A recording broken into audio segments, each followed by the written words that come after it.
কিরে কি ঝামেলা হইছে? কি হয় নাই বলেন? আরে কি হইছে সেটা তো বলবেন কেউ। এভান্টি কি হইছে?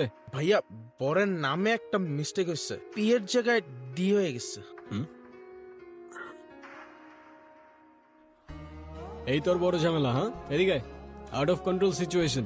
এতটুকু প্রবলেম সলভ করতে পারোস না, আবার তুই ইভেন্ট ম্যানেজার হবি। আমি তোরে কতবার বলছিলাম আমার পার্সোনাল প্রবলেম আছে, আমি এই ইভেন্টে আসতে পারবো না। হ্যাঁ তাও আমার কেন আসতে হইলো, তাও আবার এই সিলি ম্যাটারে? ভাইয়া সরি, অনেক স্ট্রেসের মধ্যে ছিলাম তো, তাই ঝামেলা হয়ে গেছে। আচ্ছা ঠিক আছে। ভাইয়া আমাদের কয়টা ছবি তুলে দেন তো। চল। এটা একটা ছবি হলো, এর থেকে তো আমার আইফোনের ছবি ভালো আসে। ভালো আসে নাই। বান্টি ক্যামেরাটা দে, পিছে যান একটু, স্মাইল। ওয়াও ভাইয়া আপনি তো অনেক সুন্দর ছবি তোলেন। আপনার ফোনে যদি এই ক্যামেরা থেকে বেটার ফটোস ক্যাপচার করা যেত তাহলে এই ইভেন্টে এই ক্যামেরা না আপনার ফোন ইউজ করা হতো। I hope you get it. Okay ছবিগুলো দিয়ে দিস, আমি যাচ্ছি। না মানে আমি বুঝলাম না, তোমার কি কোনো সেলফ রেসপেক্ট নেই?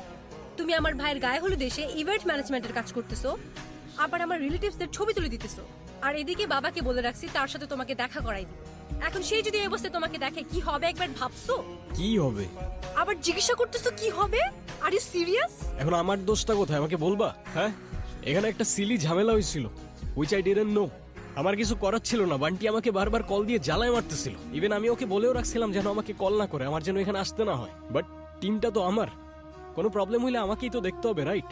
রায়ন অনেক হয়েছে তুমি আর তোমার এই ফালতু টিম। মানুষের বয়ফ্রেন্ড ডাক্তার হয়, ইঞ্জিনিয়ার হয়, আর তুমি হইছো একটা ইভেন্ট ম্যানেজার।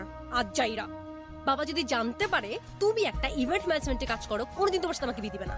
এখন আমি তো এইটাই করি, it is what it is. কি করবো আমি এটার ব্যাপারে? তোমার কিচ্ছু করা লাগবে না, তুমি তাকিয়ে তাকিয়ে দেখো আর অন্য আরেকজন এসে আমাকে বিয়ে করে নিয়ে যাক, তখন এসে ছবি তুলবে। এই তোমার কি আমার এক্সপেন্স সম্পর্কে কোনো ধারণা নেই? এই কাজ করে তুমি আমাকে হ্যাপি রাখতে পারবা? এখন তোমার এই কথাগুলোর কি উত্তর দিব আমি তো জানি না।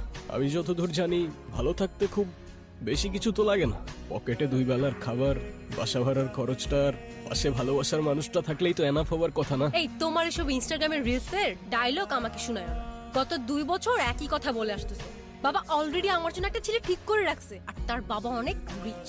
অ্যাজ সুন অ্যাজ পসিবল তুমি যদি ভালো একটা জব আর বিজনেস না করতে পারো, আমার কোনো কিছু করা থাকবে না। বাবার পছন্দ করা ছেলেকে আমি বিয়ে করে ফেলবো। আরে আমাকে একটু টাইম তো দাও না, মাত্রই তো বিজনেসটা স্টার্ট করলাম, একটু ওয়েট করো।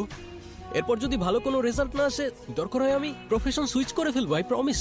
বিজনেস? এটা কোনো বিজনেস হইলো? কয় টাকা আসে এটা থেকে বলবা? এই তুই এখানে কি করছিস? কত কাজ পড়ে আছে ওখানে। এই তো মা আসছি, তুমি যাও। আন্টি আসসালামু আলাইকুম। ওয়ালাইকুম সালাম। মায়ার সাথে যোগাযোগ করছস?